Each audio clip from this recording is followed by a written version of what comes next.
Aujourd'hui, on va commencer une nouvelle leçon concernant système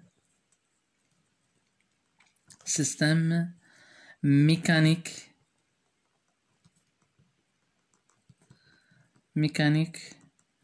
oscillant.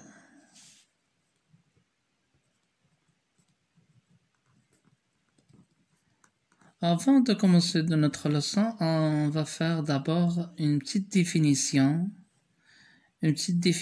concernant un oscillateur mécanique. Définition oscillateur mécanique.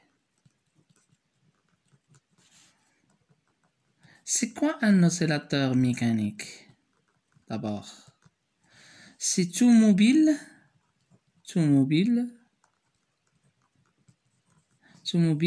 qui effectue quoi? Qui effectue un mouvement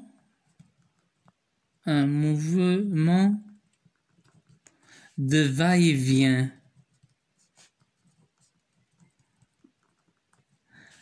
autour de sa position d'équilibre.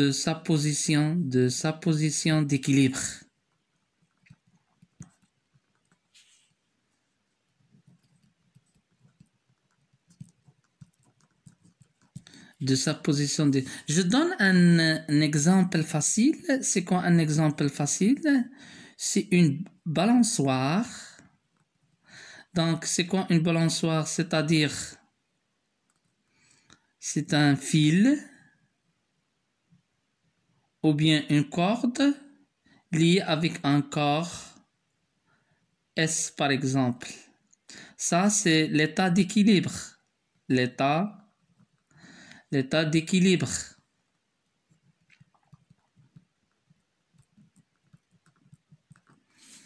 Donc, maintenant, passons à l'état, c'est-à-dire n'est pas d'équilibre. C'est-à-dire, on va, ça c'est l'équilibre, je trace avec des pointillés. Lorsque je pousse le corps vers le haut, et après je lâche ce corps-là, qu'est-ce qu'il va faire? Il va faire comme ça, hoppa, hoppi.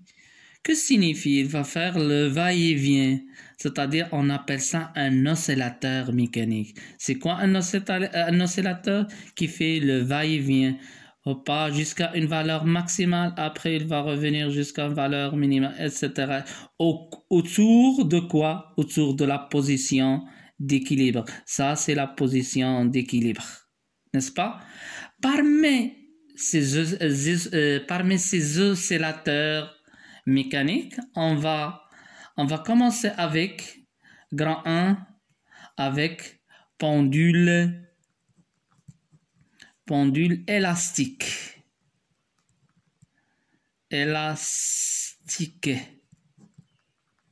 Ici, dans le premier paragraphe, ou bien introduction, je parle sur la définition générale d'un oscillateur mécanique, mais ici, je parle sur le pendule élastique. Dans notre leçon, on a 4 pendules. On va commencer avec le premier, c'est le pendule élastique. C'est quoi le pendule élastique?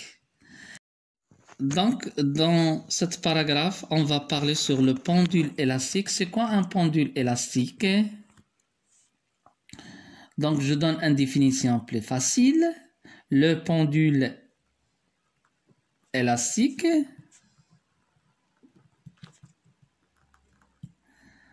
est un système constitué de solides S et un ressort.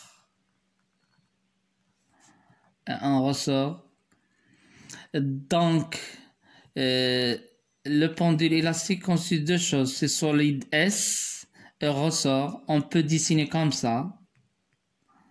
Donc, ça c'est le ressort lié avec un corps S. On appelle le pendule élastique.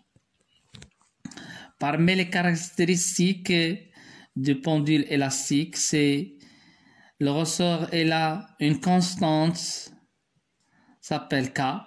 C'est la constante de Röder, vous connaissez ça, dans le tronc commun. Et parmi les caractéristiques de corps S, c'est la masse M. Donc, vous connaissez aussi la tension de ressort, on appelle T ou bien F. On peut appeler F ou bien T. Et F ou bien T égale à K fois delta L.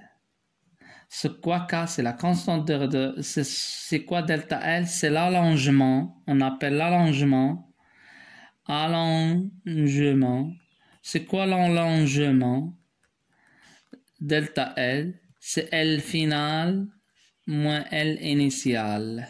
C'est quoi L final moins L initial? C'est-à-dire L initial, c'est-à-dire son corps S.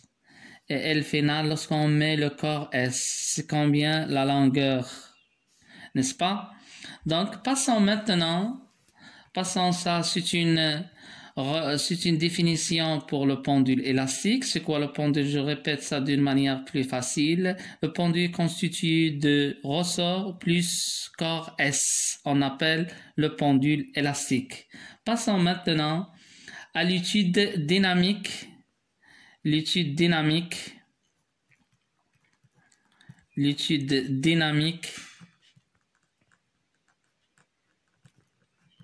du pendule élastique.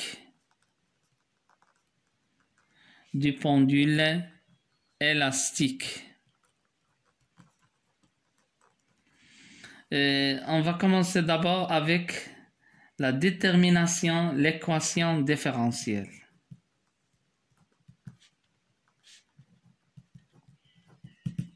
L'équation différentielle, donc on va représenter d'abord le ressort ou bien le pendule élastique de 3 cas. On va commencer avec l'état d'équilibre. C'est-à-dire l'état initial. C'est quoi l'état d'équilibre? C'est-à-dire on a le ressort. Après on a le corps S. Ça, c'est une table. Donc, les forces exercées ici sur le corps. Ah, pardon, avant de faire le corps exercé, ça c'est G. Et ça c'est O. OI. Ou bien on appelle l'axe OX. Regardez ici. Et O confondu avec G. Donc, si le ressort maintenant est à 2, c'est le ressort allongé. Vous connaissez c'est quoi allongé? C'est l'inverse de comprimé. Donc le ressort, on va allonger le ressort. C'est comme ça. J'allonge le ressort. Toujours on a une petite table. Et on a G. G c'est le centre de gravité. Si le ressort, deuxième cas, ça c'est le premier cas. Ça c'est le deuxième cas. Ressort comprimé. Vous connaissez c'est quoi comprimé? Je trace le ressort de telle façon, c'est comprimé. Regardez ici. Donc ça c'est le ressort comprimé. C'est l'inverse de allongé. Regardez ici, on a G. Et toujours ici, c'est le centre, c'est ça, c'est l'état d'équilibre. Ça, c'est l'état d'équilibre. Donc, ça, c'est G, le centre de gravité. Donc, maintenant, on va tracer les forces. Ici, dans l'état d'équilibre, regardez bien. Est-ce qu'on a la force exercée par le ressort? Non. Ici, on a deux forces. C'est le poids vers le bas. R vers le haut est toujours perpendiculaire parce que les frottements, on néglige les frottements. Dans cette partie, si on a un oscillateur qui fait le va-et-vient, on va négliger les frottements. Donc P toujours vers le bas et R vers le haut. Regarde ici, est-ce qu'on a ici la force de ressort? Oui, on a la force de ressort, c'est-à-dire qu'est-ce qu'elle va faire? Elle va toujours vers... On va représenter parce que le ressort, elle va attirer vers à gauche. Donc F, ici, on appelle une force de rappel. Pourquoi une force de rappel? Toujours, elle va vers l'état initial. Ou c'est quoi l'état initial? Ou bien l'état d'équilibre. Toujours, le corps, la force, elle va attirer de telle façon, attirer vers l'état d'équilibre. Regarde ici, on a P aussi, on a R, et on a F. Regardez F, qu'est-ce qu'il va faire? Il va pousser le corps vers à droite. Donc, je représente la force F lorsque le ressort allongé, lorsque le ressort comprimé, mais à l'état d'équilibre, on n'a pas la force F. Est-ce que le message est clair? Maintenant, passons à l'expression de F. Comment on va déterminer l'expression F? Vous connaissez que F, pour le premier cas, regardez F est vecteur unitaire I. Est-ce que de même sens ou bien de sens opposé? Est-ce que, regardez F est la force I. Sont de sens opposé. On peut écrire que F égale à moins F fois I, vecteur unitaire I. Oh, ou F c'est quoi? On a déjà donné F, c'est moins K fois delta L fois I. Regardez delta L ici. Est-ce qu'il est constante ou bien parce que le corps S, il est en mouvement. Delta L, on va noter c'est X. Pourquoi X? Parce que n'est pas constante, parce que le corps S, il est en mouvement. Donc, delta L, c'est X. Et après, on a trouvé l'expression de F dans le premier cas. Passons à deuxième cas. Deuxième cas, si on va trouver F, c'est quoi F? F et I, ce sont de même sens, n'est-ce pas? C'est-à-dire F fois I. Oh, F c'est quoi? C'est K fois delta L fois I. Regarde ici bien.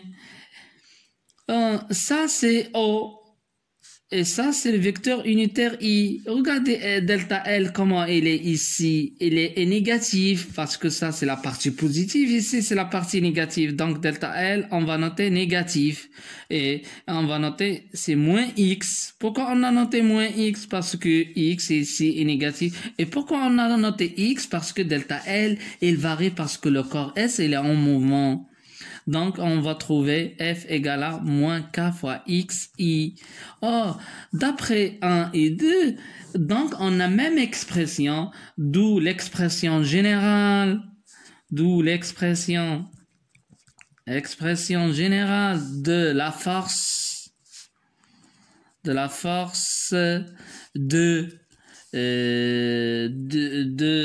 ressort, ou bien on appelle la force de quoi? La force de rappel.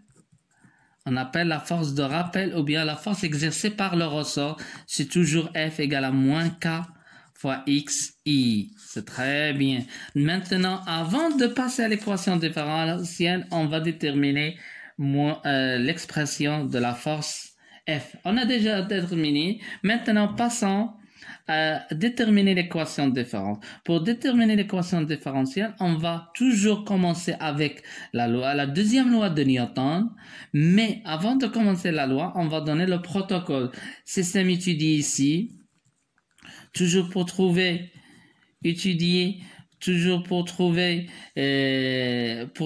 l'équation différentielle, c'est le solide S. Toujours pour trouver l'équation différentielle, on fait le protocole, c'est-à-dire Bilan de force. On a combien de force ici? On a P, c'est le poids, vous connaissez ça, c'est pas la peine d'écrire. R, c'est la réaction ou bien l'action, la réaction du plan horizontal, n'est-ce pas? Du plan horizontal.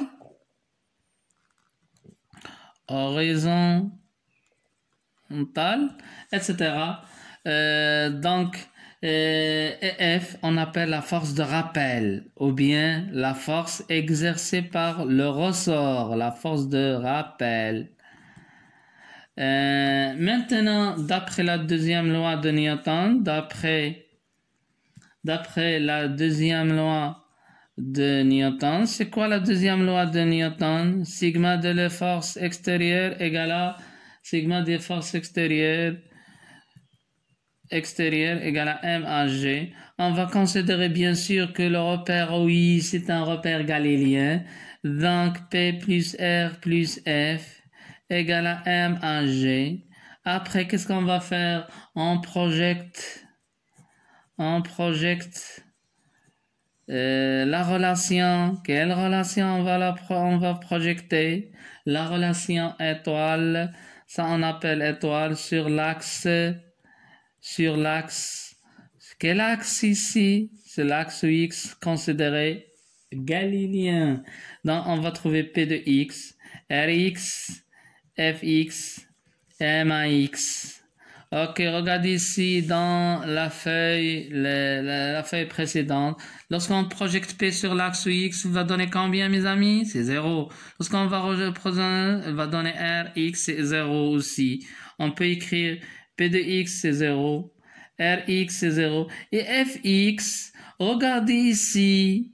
Où est Fx? Ça, on appelle X. Ça, c'est l'abscisse de F. C'est quoi l'abscisse? C'est moins Kx. Égale à M à X. Et AX, donc, on peut écrire comme ça. M à X plus Kx égale à 0.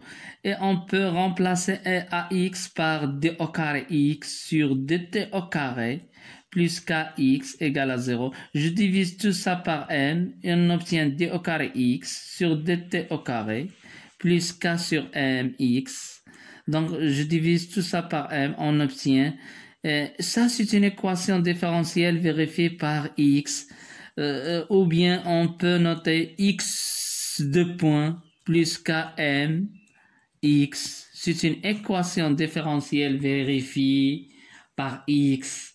Et on va s'arrêter ici. On a déterminé l'équation différentielle. C'est très facile. Donc, on a commencé toujours par la deuxième loi de Newton. Juste une petite remarque ici. Fx c'est moins Kx. Regardez ici, ça c'est